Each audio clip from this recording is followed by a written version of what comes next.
அனைவருக்கும் ஹரிஹர சர்மாவின் பணிவான நமஸ்காரங்கள். மூஷிக வாகன மோதஹஸ்த சாம்பரகர்ண விளம்பித சூத்ர வாமன ரூப மகேஸ்வரபுத்திர விக்ன விநாயக பாத நமஸ்தே. ஜெய் கணேச பாகிமாம் ஸ்ரீகணேச ஸ்ரீகணேச ரக்ஷமாம். ஸ்ரீ பகவதி யூடியூப் சேனல் நேயர்களுக்கு ஹரிஹர சர்மாவின் பணிவான நமஸ்காரங்கள். அனைவருக்கும் ஹரிஹர சர்மாவின் பணிவான நமஸ்காரங்கள். நம்ம ஒவ்வொரு இதுவும் பொறுத்தளவுக்கு மாத பலன்கள், வார பலன்கள், பயிற்சி பலன்கள், அதாகப்பட்டது ராகு கேது பயிற்சி பலன்கள், குரு பயிற்சி பலன்கள் மற்றும் சனி பயிற்சி பலன்கள் போன்றவற்றை பார்த்துக்கிட்டு வரோம். நம்ம கடந்த காலகட்டங்களில் என்ன பார்த்தோம் அப்படின்னாக்க சனி வக்ர பலன்கள் பார்த்தோம். வக்ர பலன்கள் இப்போ இந்த வக்ரம் அவர் முடிய போகிற காலகட்டம் அப்படின்றத பார்த்துட்டு நம்ம பார்க்கலாமா? நிகழும் மங்களகரமான குரோதி வருஷம் ஐப்பசி மாதம் 19ஆம் தேதி, அதுக்கு சரியான ஆங்கில தேதி அப்படின்றது 4ஆம் தேதி நவம்பர் மாதம் 2024 திங்கட்கிழமை அன்னைக்கு சனி பகவான் வக்ரத்திலேருந்து பலம் இழந்ததுலேருந்து பலம் பெறாரு.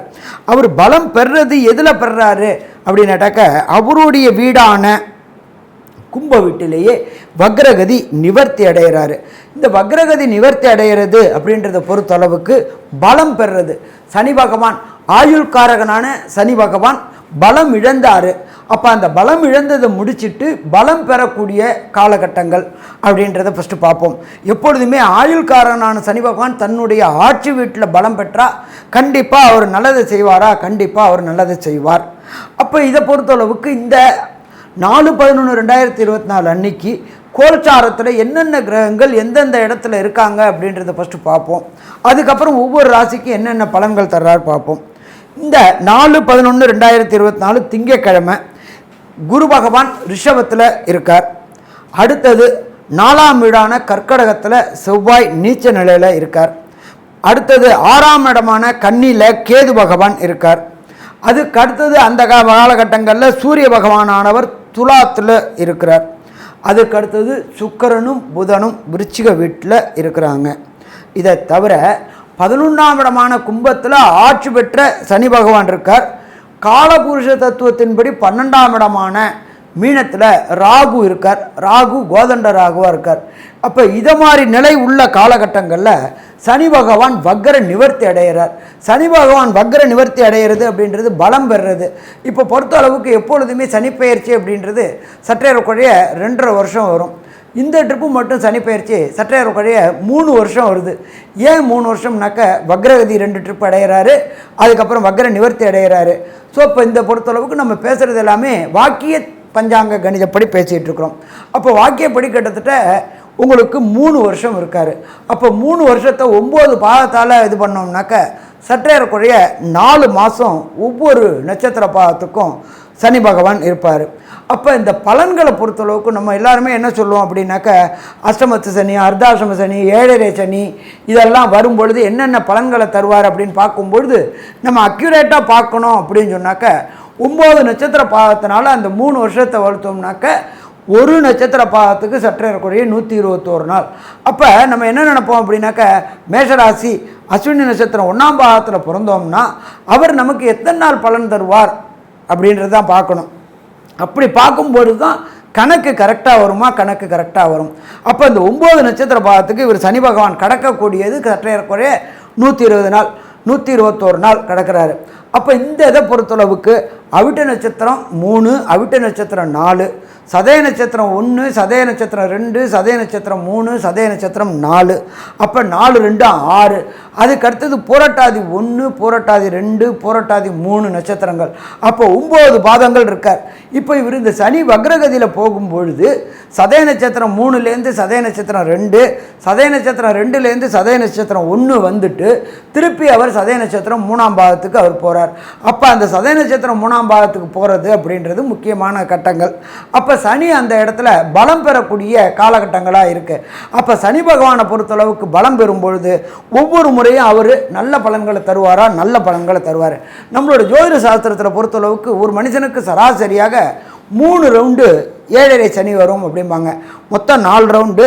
ஃபஸ்ட் ரவுண்டு மங்கு சனி, ரெண்டாவது ரவுண்டு பொங்கு சனி, மூணாவது ரவுண்டு கண்டச்சனி, நாலாவது ரவுண்டு மரணச்சனி. அப்போ பார்த்தோம் அப்படின்னாக்க விம்சோத்திரி திசையின் கணக்குப்படி 120 ஆண்டுகள் ஒரு நபருக்கு அந்த காலகட்டங்களில். இன்றைய காலகட்டங்களில் விஞ்ஞான முறையில் 68 வயசு அப்படின்றது இந்திய அறிவியல் சாஸ்திரம் சொல்கிறது, இந்திய ஜோதிட சாஸ்திரம் சொல்கிறது. அப்போ ஒரு மனுஷன் சராசரி தன்னுடைய வாழ்க்கையில் 3 முறை இந்த அஷ்டமத்து சனி, அர்த்தாஷ்டம சனி, ஏழரை சனி பயிற்சிகளை பார்க்கக்கூடிய வாய்ப்புகள் உண்டு. அடுத்தது பார்த்து நமக்கு இந்த சனி பயிற்சியில் உள்ள அஷ்டமத்து சனி, அர்த்தாஷ்டம சனி, ஏழரை சனி என்னன்றது ஒரு விளக்கம் கொடுத்துட்டு அவர் பலம் எப்படி பெறாருன்னு சொல்லலாம். அஷ்டமம் அப்படின்னாக்க நீங்கள் பிறந்த ராசியிலேருந்து 8ஆம் இடத்துக்கு வர்றது அஷ்டமத்து சனி. இந்த அஷ்டமத்து சனி அப்படின்றது 2.5 வருஷம். ஒரு ராசியிலேருந்து ஒரு ராசிக்கு சனி பகவான் கிடக்க சற்றேறக்குறைய 2.5 வருஷம். அப்போ இந்த 2.5 வருஷமும் அந்த 9 நட்சத்திர பாரகாரங்கள் என்னென்ன நற்பலன்களை என்னென்ன கெடுபலன்களை தருவாங்க அப்படின்றத பொறுத்தளவுக்கு அப்போ அந்த 2.5 வருஷம் 2.5 வருஷம்னா 12 12 24 24 6 30 மாதம். 30 மாதத்தை 9ஆல் டிவைட் பண்ணோம் அப்படின்னாக்க கிட்டத்தட்ட ஒரு 100 நாளைக்கு வரும் அப்ராக்ஸா. அப்போ அந்த 100 நாள் தான் உங்களுக்கு இந்த அஷ்டமத்து சனியில் கெடுபலன்கள் அதிகமாக இருக்கும், மற்ற நேரத்தில் எல்லாமே குறைவாக இருக்கும். அப்போ 30 மாதம்னாக்க உங்களுக்கு பார்த்தீங்கன்னா 900 900 நாள், 900 நாளில் டிவைட் பண்ணோம்னா 100 நாள். அப்போ ஒவ்வொரு நட்சத்திர பாதத்துக்கும் அந்த 100 நாள் பலமாக இருக்கும். நீங்கள் உதாரணமாக வச்சுங்களேன், மேஷ ராசியில் அஸ்வினி நட்சத்திரத்தில் பிறந்துட்டீங்கன்னு வச்சுங்களேன், உங்களுக்கு அந்த ஃபஸ்ட்டு 100 நாள் வருது பார்த்தீங்களா, அந்த 100 நாள் தான் உங்களுக்கு கொஞ்சம் கெடுபலன்கள் அஷ்டமத்து சனியில் கெடுபலன்களை தரும். சரி சாமி, அப்போ பாக்கியெல்லாம் பலன் தராதா, பாக்கி நாளெல்லாம் பலன் தராதா? அப்போ கொடுக்கக்கூடிய அளவின் தன்மையை குறைப்பார். அதே போல் அஷ்டமத்து சனியில் கெடுக்கக்கூடிய அளவின் தன்மையை மற்ற நாட்களில் குறைப்பார். 900 நாள் அப்படின்ற டயத்தில் பார்த்தா 2.5 வருஷம். 2.5 வருஷம்னா 30 மாதம். அப்போ அந்த 30 மாதத்தில் உங்களுக்கு 100 நாள் பலன் தருவார். அதே போல் அர்த்த ஆசிரம சனி. அர்த்தாசிரமம் அப்படின்னா அஷ்டமத்தில் பாதி 4 அர்த்தாசிரமம். அர்த்தாசிரமம் அப்படின்றது சற்றேறக்குறைய 2.5 வருஷம். அதே போல் தான் அவர் உங்களோட நட்சத்திரத்துக்கு சற்றேறக்குறைய 100 நாள் பலன் தருவார். அப்போ இதை படிச்சுக்கிட்டு நம்ம ஒன்று கொண்டு வரும்பொழுது கரெக்டாக வருமா? கரெக்டாக வரும். என்னென்னு கேட்டிங்கன்னா, ஒரு சில பொறுத்தளவுக்கு சாதா வருஷம் லீப் வருஷம் 365 ப்ளஸ் 180, அப்போ 770 750 850 கிட்டத்தட்ட சற்றேறக்குறைய 900 நாள். அப்போ ஒவ்வொருத்தரும் 100 நாள் பலன். அடுத்தது ஏழரை சனி அப்படின்னு இருக்குது. ஏழரை சனி அப்படின்ற பொறுத்தளவுக்கு ஒரு மனிதனுடைய வாழ்வில் 3 முறை வரக்கூடிய வாய்ப்புகள் உண்டு. 4ஆவது முறை வரும்போது மரணச்சனி, அது 120 வருஷம் ஆகும். அதனால் அந்த பெரிய அளவுக்கு பலன் தராது. இப்போ இந்த ஏழரை சனியில் பொறுத்தளவுக்கு ஜென்மச்சனி, பாதச்சனி, விரயச்சனி அப்படின்னு இருக்கு. ஜென்மச்சனி அப்படின்றது நீங்கள் பிறந்த ராசியில் சனி பகவான் வர்றது ஜென்மச்சனி. நீங்கள் பிறந்த ராசிக்கு 12ஆம் இடம் அப்படின்றது விரயச்சனி. நீங்கள் பிறந்த ராசிக்கு முந்தைய ராசி அப்படின்றது பாதச்சனி. அப்போ இந்த 7.5 வருஷமும் என்னென்ன நற்பலன்களை தருவார், என்னென்ன கெடுபலன்களை தருவார் அப்படின்றது தான் நம்ம பார்க்கக்கூடியது. அப்போ இந்த 7.5 சனியை பற்றி நம்ம தெரிஞ்சுக்கிட்டோம். சனியை போல் கொடுப்பவரும் இல்லை, சனியை போல் கெடுப்பவரும் இல்லை சொல்லுவாங்க. சனி கொடுப்பதை யாராலும் தடுக்க முடியாது. சனி பகவானை கண்ட்ரோல் பண்ணுறது 2 பேர் தான். ஒன்று எம்பெருமான் ஆஞ்சநேயர், இன்னொன்று எம்பெருமான் விநாயகர். இவங்க 2 பேர் தான் சனி பகவானை கண்ட்ரோல் பண்ண முடியும். என்னன்னு கேட்டிங்கன்னா, ஆனானப்பட்ட நலச்சக்கரவர்த்தியையே 7.5 வினாழிகை ஜலத்தில் வச்சு பார்த்தவர் இந்த எம்பெருமான் சனி பெருமான். அதே போல் சனி கொடுக்க ஆரம்பிச்சிட்டாரு அப்படின்னா யாரும் தடுக்க முடியாது. அதே போல் சனி கெடுக்க ஆரம்பிச்சிட்டாருனாலும் யாராலையும் தடுக்க முடியாது. அப்படியேற்பட்ட சனி பகவான் கிட்டத்தட்ட ஒரு 120 நாளைக்கு மேலே வக்ரம் அடைஞ்சு பலம் இழந்து போயிட்டார். வக்ரம் இழந்து பலம் இழந்துட்டு அவர் பலம் பெறக்கூடிய நாள் அப்படின்றது வருகின்ற 4/11/2024 அவர் கும்பராசியில் ஆட்சி பெற்ற சனியாக சதயம் 3ஆம் நட்சத்திரத்தில் இருக்கார். இப்படி இருக்கும்பொழுது ஒவ்வொரு ராசிக்கும் என்னென்ன பலன்கள் தருவார் அப்படின்றத பார்ப்போம். எப்பொழுதுமே ஜோதிட சாஸ்திரத்தில் பொறுத்தளவுக்கு சனி நின்ற இடத்தையும் கெடுப்பார், பார்த்த இடத்தையும் கெடுப்பார் அப்படின்றது தான் ஜோதிட சாஸ்திரம். பட் ஒவ்வொருத்தருக்கு சனி யோகராக இருப்பார், ஒவ்வொருத்தருக்கு சனி பாதகராக இருப்பார். அப்படின்னு வரும்பொழுது ஒவ்வொரு ராசிக்கு என்னென்ன நற்பலன்கள் தருவார்னு பார்ப்போமா? அன்பான கடகராசி அன்பர்களே, ஏற்கனவே நீங்கள் அஷ்டமத்து சனியில் மாட்டிக்கிட்டு இருந்தீங்க. இந்த வக்ர நிவர்த்தி அடையும் போது சில சந்தோஷங்கள் கிடைச்சிது. என்னென்னு கேட்டிங்கன்னா, சனி பகவான் பலம் இழந்ததுனால இந்த பலன்கள் உங்களுக்கு கிடச்சிச்சு. ஆனால் இப்போ இந்த சனி பகவான் 4/11/2024 வக்ர நிவர்த்தி அடைகிறார். அப்போ அஷ்டமத்து சனி திருப்பி மீண்டும் உங்களுக்கு தொடருது. எப்போதுமே சந்திரனுடைய ராசிக்கு சனி பகவான் பகை அப்படிம்போம். அப்போ இப்போ அஷ்டமத்து சனியை நடக்கிறதுனால இந்த கடகராசி என்பவர்களை பொறுத்தளவுக்கு வண்டி வாகனங்களில் செல்லும்பொழுது பொது போக்குவரத்தை பயன்படுத்துறது சிறப்பாக இருக்கும். தனி மனிதன் வண்டி, அதாவது உங்களோட இண்டிவிஜுவல் வண்டியில் போகிறத தவிர்ப்பது மிக சிறப்பாக இருக்கும். ஏன்னா அஷ்டமத்து சனி நடக்கும்போது சில கண்டங்களை கொண்டு கூடக்கூடிய வாய்ப்புகள் உண்டு. இல்லை சாமி நான் என் வண்டியில் தான் போகணும் அப்படின்னாக்க கொஞ்சம் ஸ்பீடை கம்மி பண்ணிப்போங்க, ரேஷ் டிரைவிங்கை குறைங்க. அது பண்ணினோம் அப்படின்னா எதவாக இருக்கும். இல்லை பொது போக்குவரத்து காரு அல்லது பஸ்ஸு இல்லாட்டி ட்ரெயின் இதை மாதிரிலாம் போனோம்னாக்க வருகின்ற பிரச்சனையும் தவிர்க்கலாம். அதே போல் சந்திரனோட ராசிக்கு பொறுத்தளவுக்கு அஷ்டமத்து சனி நடக்கிறதுனால யாரு கூடயும் வாதம் விதாண்டாவாதம் செய்கிறத தவிர்ப்பது சிறந்தது.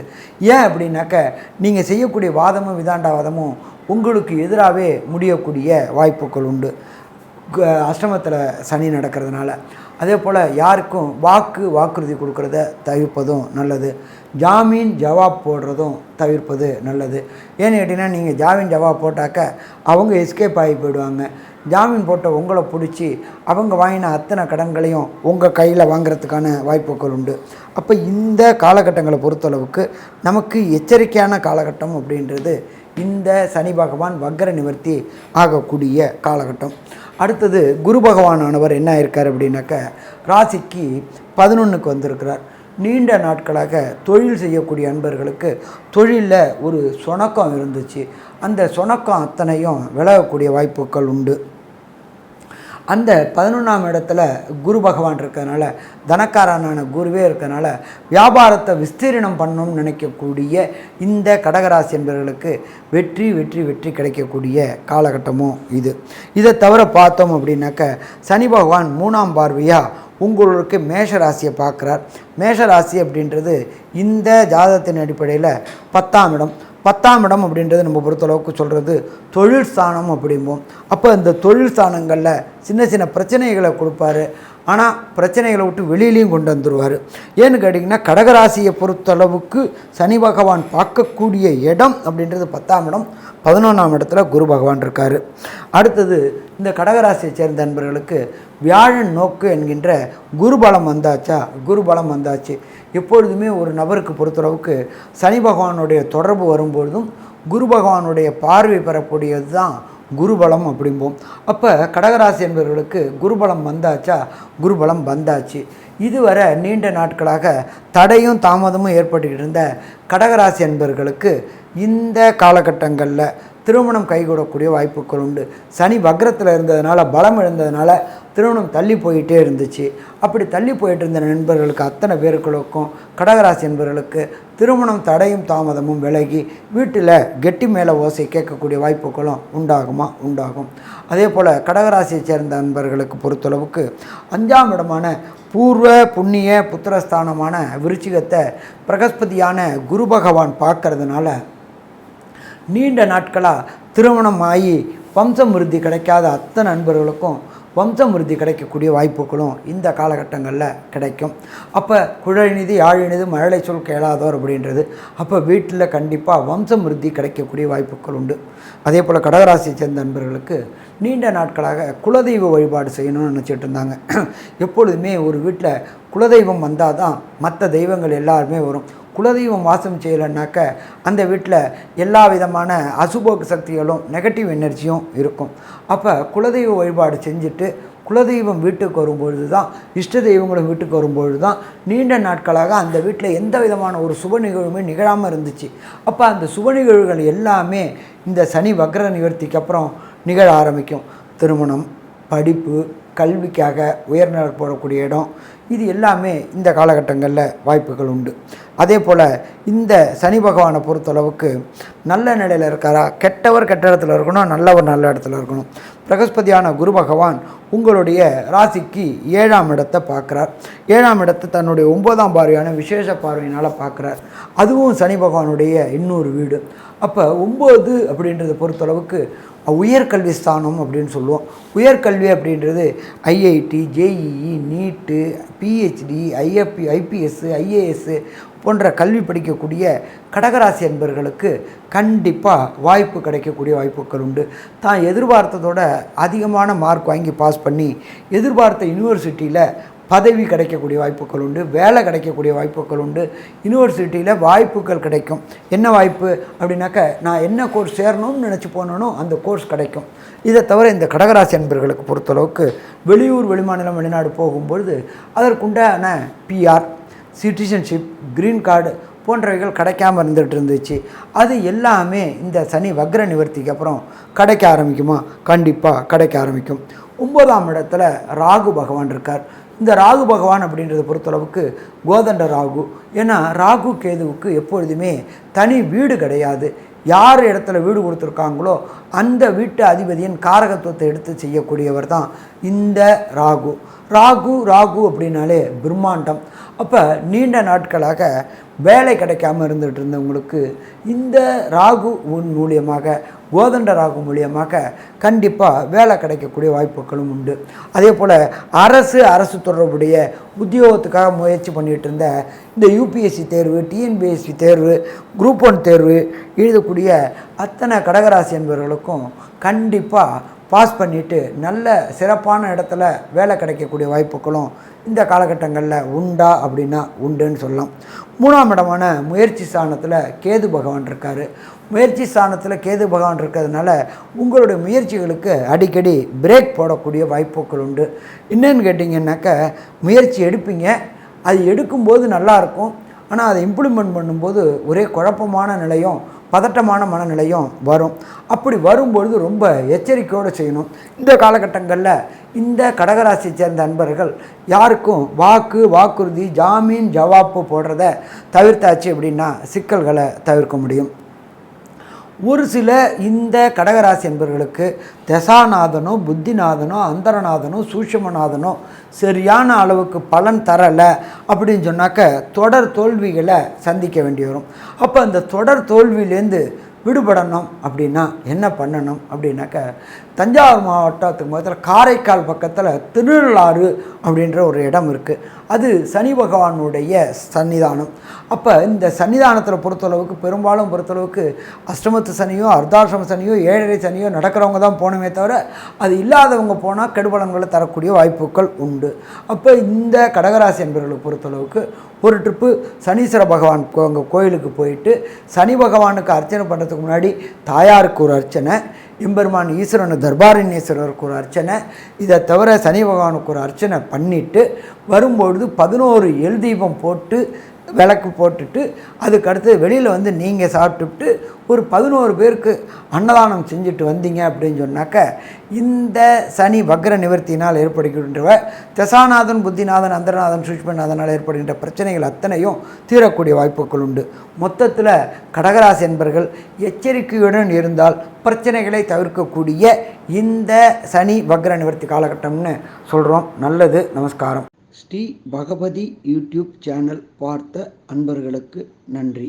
இதே போன்று ஆன்மீக தொடர்புடைய, ஜோதிட தொடர்புடைய தகவல்களை தொடர்ந்து நீங்கள் பெற ஸ்ரீ பகவதி யூடியூப் சேனலை சப்ஸ்கிரைப் செய்யுங்கள். மற்றும் அருகில் உள்ள பெல் ஐக்கானை அதை அழுத்தினீர்கள் என்றால் தொடர்ந்து என்னுடைய சேனலை பார்க்க முடியும். நன்றி. நமஸ்காரம்.